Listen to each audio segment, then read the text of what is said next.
സംസ്ഥാന ഹജ്ജ് കമ്മിറ്റി മുഖേന ഈ വർഷത്തെ ഹജ്ജ് തീർത്ഥാടനത്തിന് പുറപ്പെടുന്ന കരിപ്പൂരിൽ നിന്നുള്ള ആദ്യ സംഘം മെയ് 10 ശനിയാഴ്ച പുലർച്ചെ 1:10 യാത്ര തിരിക്കും. ഈ വിമാനത്തിലേക്കുള്ള തീർത്ഥാടകർ വെള്ളിയാഴ്ച രാവിലെ 9 മണിക്ക് ഹജ്ജ് ക്യാമ്പിലെത്തും. എയർപോർട്ടിലെ പില്ലർ നമ്പർ 5-ലാണ് തീർത്ഥാടകർ ആദ്യമെത്തുക. ഇവിടെ എയർ ഇന്ത്യ എക്സ്പ്രസ് പ്രത്യേകമായി ഒരുക്കിയ കൌണ്ടറിൽ ലഗേജ് കൈമാറിയ ശേഷം ക്യാമ്പ് രജിസ്ട്രേഷന്റെ ഭാഗമായി തീർത്ഥാടകരുടെ പേര്, കവർ നമ്പർ, യാത്രാ തീയതി, വിമാന നമ്പർ എന്നിവ രേഖപ്പെടുത്തിയ പ്രത്യേക കളറിലുള്ള ബാഡ്ജ് നൽകും. ശേഷം ഹജ്ജ് കമ്മിറ്റി ഒരുക്കിയ പ്രത്യേക വാഹനത്തിൽ തീർത്ഥാടകരെ ഹജ്ജ് ക്യാമ്പിലെത്തിക്കും. തീർത്ഥാടകർക്കും യാത്രയാക്കാനെത്തുന്നവർക്കും വിശ്രമിക്കുന്നതിനായി ഹജ്ജ് ഹൌസ് മുറ്റത്ത് പ്രത്യേക പന്തൽ സജ്ജീകരിച്ചിട്ടുണ്ട്. തീർത്ഥാടകർക്ക് ക്യാമ്പിൽ താമസം, ഭക്ഷണം, പ്രാർത്ഥന തുടങ്ങിയവയ്ക്കായി പുരുഷന്മാർക്കും സ്ത്രീകൾക്കും വിശാലമായ വെവ്വേറെ സൌകര്യം ഒരുക്കിയിട്ടുണ്ട്. ഹാജിമാർക്ക് ആവശ്യമായ സഹായങ്ങൾക്കായി വോളണ്ടിയർമാരുടെ സേവനവും ലഭ്യമാക്കും.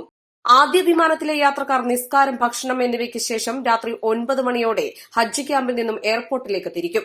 പുലർച്ചെ 1:10 77 പുരുഷന്മാരും 95 സ്ത്രീകളും ഉൾപ്പെടെ 172 തീർത്ഥാടകരുമായി വിമാനം ജിദ്ദയിലേക്ക് പറക്കും. സൌദി സമയം പുലർച്ചെ 4:40 ജിദ്ദയിലെത്തും. രണ്ടാമത്തെ വിമാനം ശനിയാഴ്ച വൈകുന്നേരം 4:30 പുറപ്പെട്ട സൌദി സമയം രാത്രി 8 മണിക്ക് ജിദ്ദയിലെത്തും.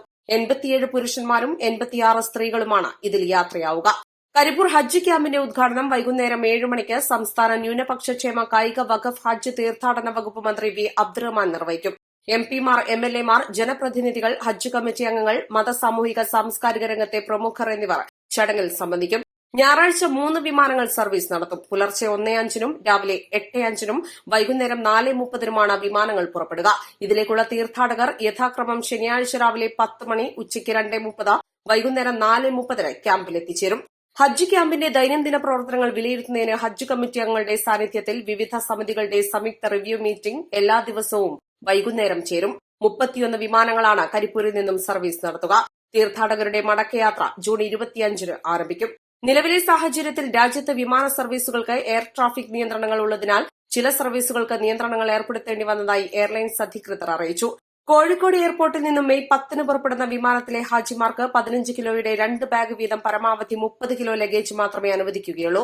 ഹാൻഡ് ബാഗിന്റെ ഭാരം പരമാവധി 7 കിലോയായിരിക്കും. ഒരു കാരണവശാലും അനുവദിച്ചതിൽ നിന്നും കൂടുതൽ ഭാരം അനുവദിക്കില്ല. ലഗേജിൽ പുതുതായി വന്നിരിക്കുന്ന നിർദ്ദേശങ്ങൾ ഹാജിമാർ കൃത്യമായി പാലിക്കണം. തുടർന്നുള്ള ദിവസങ്ങളിലെ വിവരങ്ങൾ എയർലൈൻസിൽ നിന്ന് ലഭിക്കുന്ന മുറയ്ക്ക് പിന്നീട് അറിയിക്കുന്നതായിരിക്കും. ഹാജിമാർക്കുള്ള എല്ലാ നിർദ്ദേശങ്ങളും അവരുടെ ഫ്ളൈറ്റിലെ സ്റ്റേറ്റ് ഹജ്ജ് ഇൻസ്പെക്ടർ മുഖേന അറിയിക്കുന്നതായിരിക്കും. East live, Kondotty.